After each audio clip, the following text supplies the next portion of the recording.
What if I told you there are some brutally honest things that you must know about men before you begin to date them? What if I also told you if you choose not to learn these things, you will eventually be taught them through the painful experiences that you will have with men? If you would rather hear it than experience it, then join me on today's show where we'll be discussing 7 harsh truths about men I'd share with you if you were my daughter. That way, you can learn of the reality you're bound to face as soon as you begin dating men. Number 1, men are the same everywhere. You're under the impression that all the bad men live in the USA. And so let's say you are living in the USA. And because you live in the USA, you think to yourself, I'm only gonna meet horrible men here. They all don't know what they want. They're all really feminine. They all want me to give them princess treatment. None of the men in the USA are at all what I'm looking for. But you wanna know who is what I'm looking for? He lives in Italy,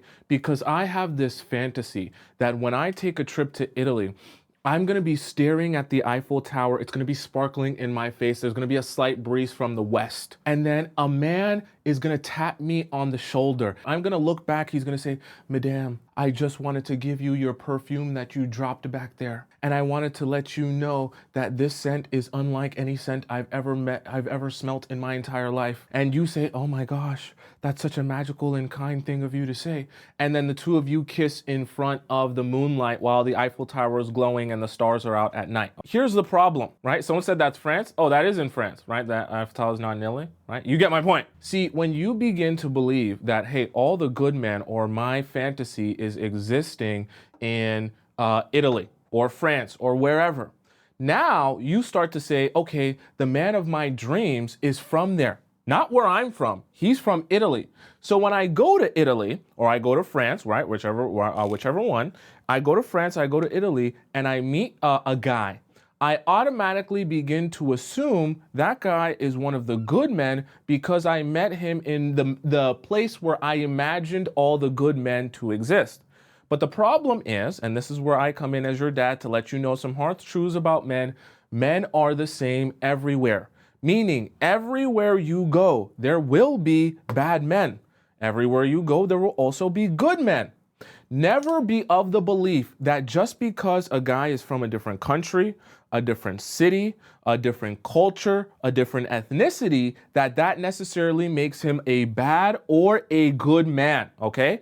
You make no assumptions when you start dating guys that they're either bad or good simply because they're from a different area or simply because you're not accustomed to dating those type of men. The reason I say that is because you can easily become tricked by men who just aren't from your area because you believe all the good men live in Italy or you believe all the good men live in France. And so this man that you met in your magical moment on the Eiffel Tower while it was sparkling, you said to yourself, oh, this is definitely the man I'm looking for. So in everything that happens in your relationship from there on out, you give him the benefit of the doubt because you're of the belief that, oh, you're exactly who I want. You're the kindest, most nice, most appreciative, most amazing gentleman I'll ever meet in my entire life. And so I'm never going to doubt that. I'm never going to question that because I know that I always wanted to meet a man in Italy. And I know that the men in Italy are so amazing. You want to know what the people from Italy or the people from France are saying about all the men in their area? They're saying all our men are garbage. You should go across the world to USA because that's where all the handsome, big, buff, masculine men exist. Good men are everywhere, meaning good men are also in your town and in your city. There's also very bad men in your town and in your city. It's your job to decipher in the process of meeting them and getting to know them which they are. For number 2, do not convince yourself that rich men are not the same as the poor men, okay? We're gonna draw a little bit of a graph here. See, in today's 2024 world, you have a lot of people talking to you about how a man who really likes you will do what? What will he do? Spend money. And what will the poor broke men do that you don't want? They'll make you pay. But here I am as your father, here to tell my precious daughter, it doesn't matter whether he makes you pay or whether he pays for everything and spends a lot of money. The reason for that is because both rich men and poor men understand that there is a strategy to playing women. They just do it slightly differently. See, the poor men, in which you've been accustomed to and which everyone is trying to make you aware of, they will use words and lies and manipulation to essentially trick you into believing into something that will then have you sleeping with them or allow them to take advantage of you, whether it be physically or emotionally, or get girlfriend treatment from you without them putting any effort or energy into you. Okay, that's what the poor men will do. Now, the rich men, they have a different level of resources, but the outcome or the thing that they're trying to do if they're trying to play you is still the same. So instead of using their words, the rich men just use their money. Now, how do they use their money? They use their money by flashing it in front of you, understanding that if I spend a lot of money on you, if I, take you out on fancy dates, you've been watching all these other content creators and relationship advice gurus tell you, make sure he's investing, make sure he's spending all his money on you, which is great. But you've paid so much attention to that even the rich men say to themselves, I know majority of these women are paying attention to the amount of money I'll spend. I also know I'm a rich man, meaning I have a lot of funds in excess, meaning I can spend that money on her and make it look like I'm really invested in her and invested in this relationship. You want to know why that's so amazing for the men? Because when they use their money to make you believe that they're actually invested in you, they then get to rush this process quicker than you regularly would because you believe this is your man and this is who you're looking for. And then they say, perfect. Now that you believe I'm your man, now that your guard is down, I'm going to get what I want from you, i.e. to sleep with you, okay? So in both of these scenarios, just because they use different means to do that, that doesn't mean that they're not trying to take advantage of you, okay?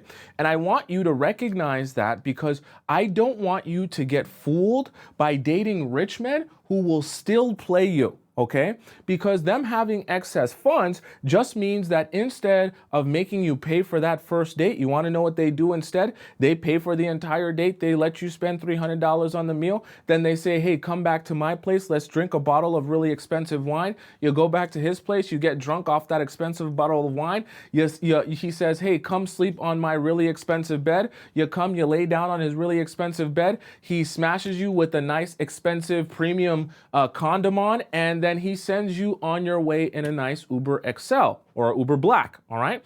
And all the same, you still end up getting used. The way about going about it is just slightly different.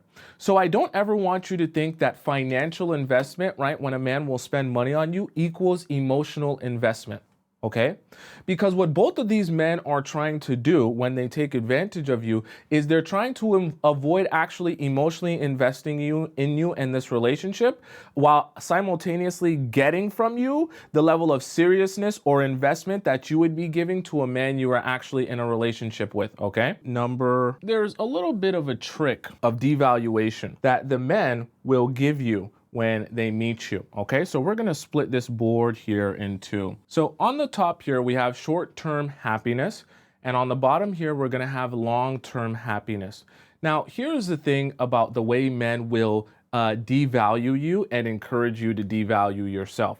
See, in short-term happiness, there's very particular things that men want out of you and their relationship with you for short-term happiness, right? So he'll tell you things like, hey, I want you to be really fun. I love girls that are spontaneous, okay? I love girls that are adventurous. I love girls that take risks, go out of their comfort zone. So you're thinking in your mind, oh, if I want to be really attractive to him, if I want to be this really seductive version of myself, I should be thinking outside the box. I should be crazy. The crazier I am, the more attractive I am to him, because he's telling me all the ways he wants fun, spontaneous, adventurous, just, different, right? I can be different. I can get him to like me. And so what do? You go on the dance floor with him, and then, you just started meeting him, you just started dancing with him, you're thinking, I want to be fun, adventurous, exciting. So you unbutton his pants on the dance floor,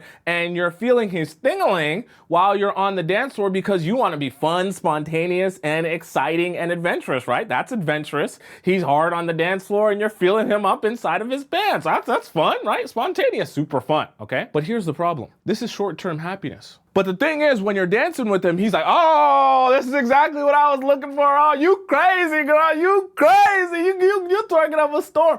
And it's fun in the moment. But then you want to know what happens after he has that short-term happiness and he encourages you to do that? Down the line, a couple of months, he then says, you know what? I was thinking about our relationship, and I just feel like we're not really on the same page. It's a very particular type of girl that I'm looking for, and I feel like me and you just don't mesh. I think I'm looking for someone a little bit more serious, and I feel like you just really just want to party and have fun. So I'm looking for a different type of vibe. And you're sitting like, wait, I thought you wanted fun and spontaneous. Yeah, I wanted fun and spontaneous, but a different type of fun and a different type of spontaneous. You want to know why they do that? Because short-term happiness and long-term happiness are completely different. What he wants for long-term happiness, he wants serious commitment. He wants to see that you have self-respect, that you have boundaries, all the things that he encouraged you not to do before, or encouraged you to do the exact opposite before. This is why you cannot listen to men when they tell you what they want. I'm actually gonna go into dad mode here. Men will always tell you that they want something from you that benefits themselves. They will never tell you that they want something from you that would make being in a relationship harder or more difficult. So when you start asking men what they want, and I'm talking about the men you're actually dating, when you start asking the men that you're dating what they want from you, understand they're gonna tell you or give you an answer that serves their short-term happiness, okay? Majority of the time, most of the time, just assume it's all the time, they will never give you an answer that serves long-term happiness, because you wanna know what would happen if he gave you an answer that served long-term happiness. He would say, hey, actually tell me no a lot so that I know that you have boundaries. Have self-respect, so don't always be available to me. Don't drop everything for me. Don't drop your career and your friendships for me. Hey, say no to sleeping with me. Make me wait for it. Think about this logic. Men will never tell you that. They will never encourage you to do that. But simultaneously, those will be the only moments or the only character traits that men will think of when they want long-term happiness. So the men are actually going to be encouraging you to devalue yourself. That's why I call it the devaluation trick. They're going to encourage you to devalue yourself. And then once you do that, they'll say, actually, you're not who I'm looking for. You don't have the type of value, or you're not the type of woman that I want in my life. So don't fall for the trick of thinking, oh, when I ask the guy that I'm dating what he's looking for, I'm going to listen to what he has to say about what he's looking for, take it to heart, and try and change and adjust myself to be more of that. Because they only want short-term happiness. Short-term happiness serves them the most. You being fun, spontaneous, and adventurous serves him absolutely perfectly, because when you do that, you're not thinking of long-term consequences. Number 4, this is your life, and this is the man's life. In your life, you have things like your girls, your fam, your job, and your passions. He also has very similar things, right? He's got his boys. He's also got work, hobbies. This is going to be a little bit of a fatherly talk here, okay? This is the whole point of the show. You have to understand that in this life, the person you need to look out for the most is you. And it is always going to be a mistake when you begin sacrificing parts of your life for a man. Especially, and this is going to be the really dangerous and tricky part that I want to make you aware of. See, even the men that will come to you and tell you, oh, Habibti, I want to take care of you, do everything for you. You're such an amazing queen of a woman. You shouldn't be doing anything, okay? You shouldn't even be lifting a finger. I want to take care of you.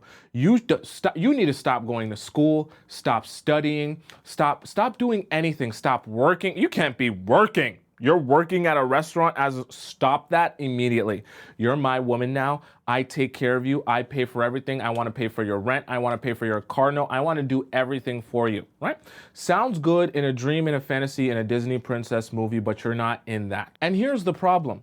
See, what's going to happen when these guys come across you and they tell you how much of a queen you are and how they want to take care of everything, even when they begin taking care of everything, you lose each one of these things, right?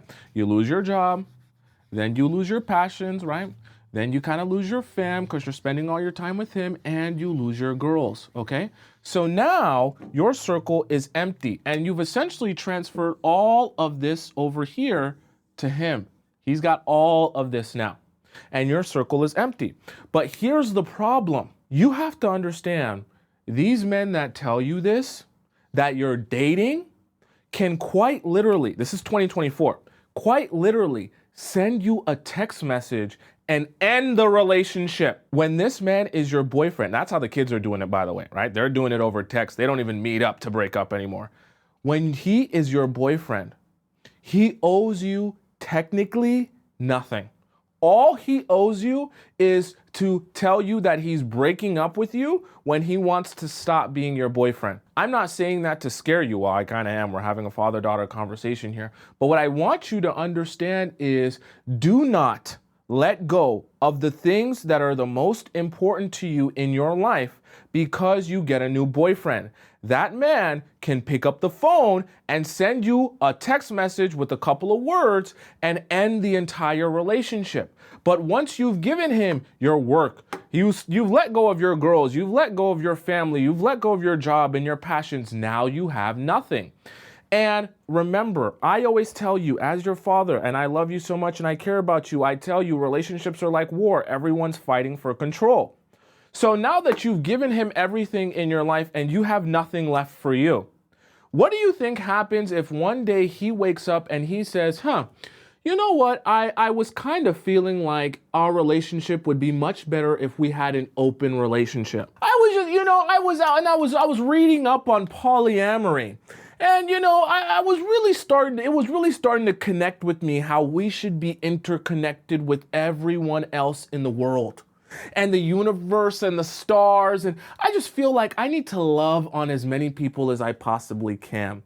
And I feel like an open relationship would be the best example of that. But I also feel like, I think for the benefit of you and your loyalty to me, I feel like it would be best served to be open one-sided. So I'm open to give as much love as I can because I have a lot of love to give. I'm a very loving person. And then you end up saying, well, I mean, you're paying my rent, you're paying my car note, I have to rely on you to literally live. I don't have a job if we break up. So then you say, I don't like it, but sure, whatever, because now you have nothing. And you've sacrificed your entire life for a man who can break up with you over text.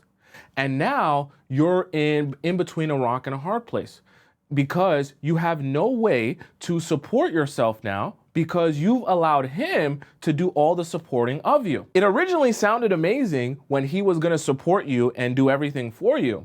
But now that he's actually, doing things that you don't like and you wanna walk away, you have no more leverage. Because in the process of allowing him to do everything for you, you gave him all of your power. Now that he has all of your power, he can flip the script on you, turn into someone different, and now you are forced to accept it. Because if you walk away, you have no way to pay your rent. You have no way to pay your car note. You have no way to work.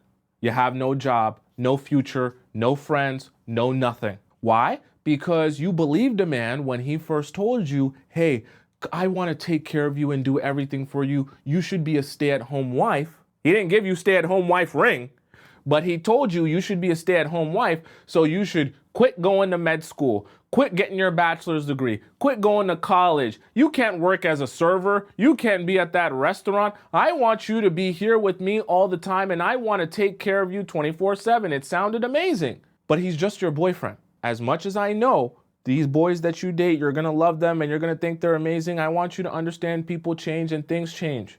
And in a relationship, you want to make sure you always keep your leverage. That way, anyone who tries to flip the script on you knows that you are more than willing to walk away. Your leverage is your power, and your power also subsequently equals your level of respect. People will respect you when they know that you have a level of power and control as well. People don't respect you when they see you have nothing and you need them.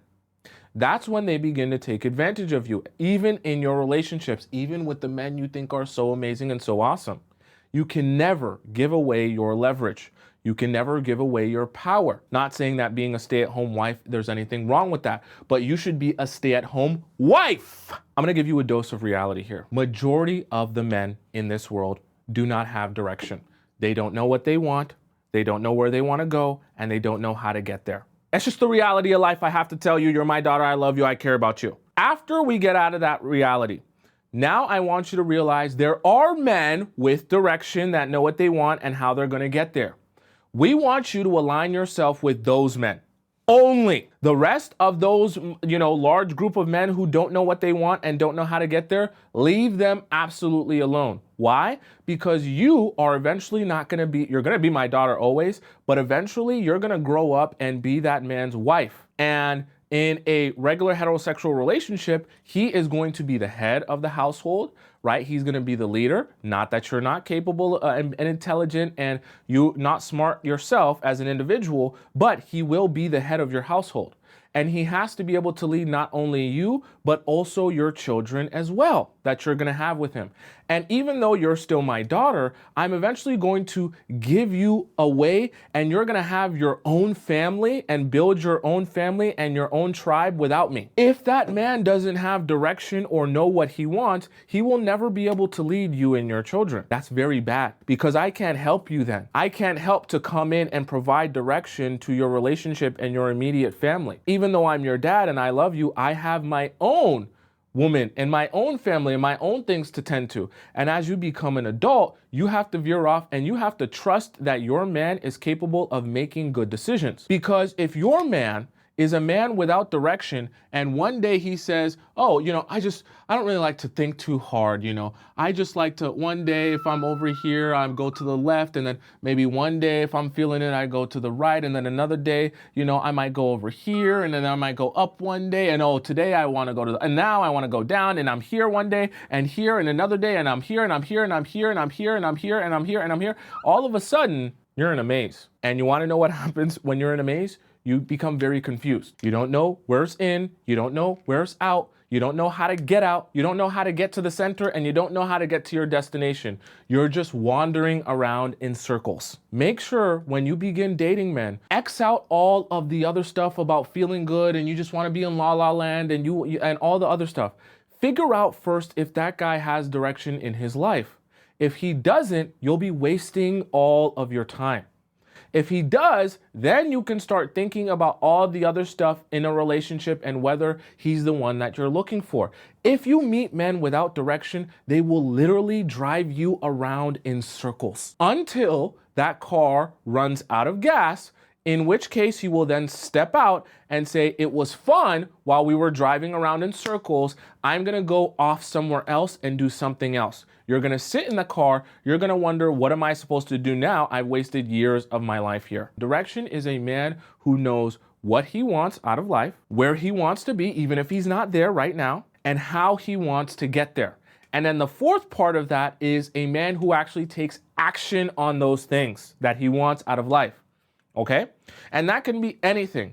As long as he has a clear path of where he wants to be, and it doesn't have to be, I want to be a billionaire. I want to be a millionaire. I want to solve world hunger. I want to cure cancer. It doesn't have to be that. As long as he has a clear path or direction of where he wants to go, and he has some sort of idea or semblance of how he's going to get there, and he actually puts that plan into action, that's a man with direction. Number 6, very important here. When you date guys, one of the first things you need to take notice of is his habits, because habits are a snapshot of where he will be in the future. Habits have a direct correlation to success or lack of success in his future. And success doesn't just have to mean monetary success.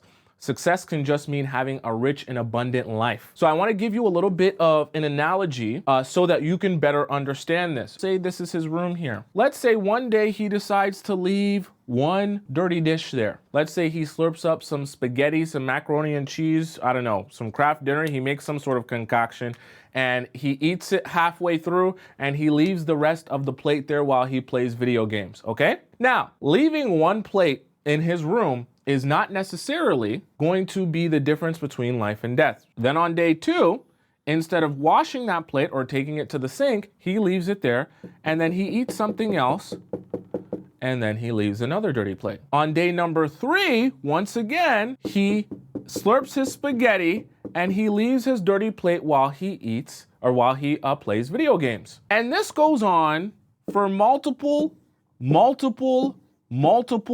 days.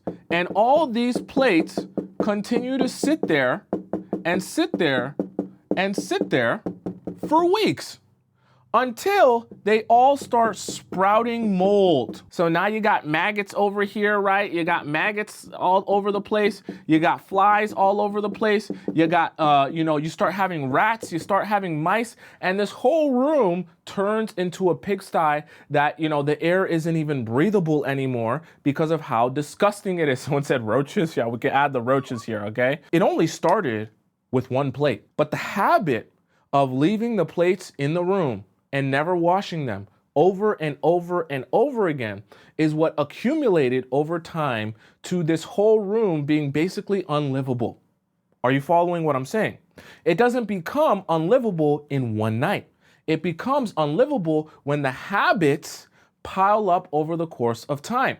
So the same thing with the men that you're dating, you need to take notice of their habits, whether good or bad, because those habits will directly shape your future and the future of your relationship with him. If that man has bad habits, your future and your relationship will be shaped directly by those things. So let me give you an example of what we would describe as a bad habit. Let's say, for the sake of example, your man has a really bad habit of, not communicating to you when he's not going to show up somewhere, okay? And let's just say he really has a horrible habit of flopping on you. He'll promise you that you'll go out one day and then all of a sudden, he just never says anything to you, doesn't speak to you, and he disappears for that whole day, and you don't know what's going on until, the next day. Now, over the course of time, you might think, well, standing me up on one date is not that big of a deal. But as you're building this relationship with this man, what you're actually seeing is the habit of not being responsible, and the fact that you can't count on him to do what he says he was going to do. So you want to know how that habit of not being able to be someone you can count on manifests in the future of your relationship? Now, in the future, when you guys are married, he then says to you, oh, you have this really, really important event that's going on today? Yeah, I'll make sure that I'll finish work on time or early. I'll come back and I'll drive you there because I know we only have one car. And I know this is a really important event for you to go to for the future of your job. Right? Because your boss is going to be there and everyone's going to be there. You're like, cool, perfect. You can finish work early. You can get here, drive me there, and I'll be all good. And then in the time that you rely on him when you need him the most, you can't count on him because he forgets and fumbles and stumbles and is like, oh, I had a really busy day at work. And then he just never shows up to pick you up there. And you don't get this job because you couldn't show up there on time because you were counting on him to drive you there and he was still at work. And so it sounds small in theory, but when those habits build up over time, they manifest themselves in different ways in your relationship. Point number 7 here, sustainability versus intensity. You will hurt yourself and the happiness of your future relationships if you focus more on intensity than you do sustainability. There is one that you're more likely to lean towards because of how it makes you feel. Unfortunately, Sometimes you have to understand that what your body and your emotions are going to try to get you to do actually doesn't serve you. It's a very strange thing that happens, but it happens to all of us. See, intensity is very intoxicating. It feels like being drunk. When someone can be so intense and so passionate with you, when you first meet them, you feel like you're in a fairy tale. You feel like you're being whisked away. You feel like you're in a dream. And it feels good to all of us to be swept up like you're in a music video or you're in a movie. The problem is, though, in real relationships, what you're going to realize is no one is capable of sustaining such a high level of music video or movie or fantasy or Wattpad level of intensity with you. It is quite literally impossible for someone to be that emotionally focused on you 24/7 for that person or that relationship to even exist. Now, that's not a bad thing. And I don't want you to think that you should stop believing in love or that love is not real or that you can't feel emotions intensely. But what I want you to understand is when you're focusing more on intensity, you'll always get tricked because you're going to be focused on how you feel on a minute by minute basis because that intoxicating feeling is very fleeting, right? Like I said, it can't be sustained. So when you're in that mode, when you're looking for that, you only want to think about your short-term happiness to feel good in that moment like you're in that fantasy. But the problem is when you're no longer in that fantasy because it's impossible to sustain that level of intensity, you then spend the rest of your time searching for that same intoxicating feeling. And then you put yourself in this vicious cycle where because the intoxicating feeling can't last, you spend a lot of time not having this feeling. And then instead of actually focusing on what you should be focusing on, which is sustainability, you spend all of that time desperately focused on recreating that intoxicating level of intensity. You will go in a hamster wheel chasing around your that same high. Sustainability is what actually has to do with your future happiness. And you want future and long-term happiness. You don't want to be happy for just one day, do you? I'm asking you.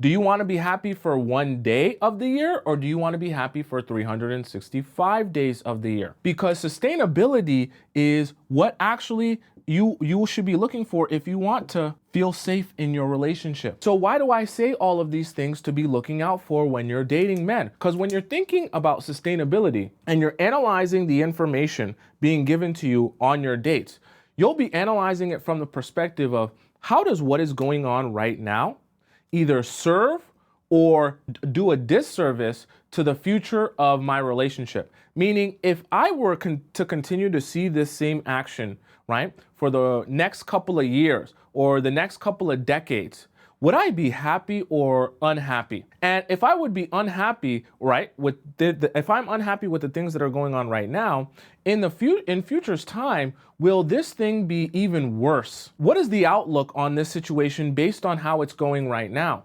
These are the things I know it's not fun to think about. I know it's not like a movie, it's not like a fantasy, it's not like a Wattpad story. But these are the things that are the most important because when you start dating looking for sustainability, you start making decisions for future you. And then you want to know who ends up being the happiest? Future you. When you make decisions for intensity, you're making decisions for the short-term you.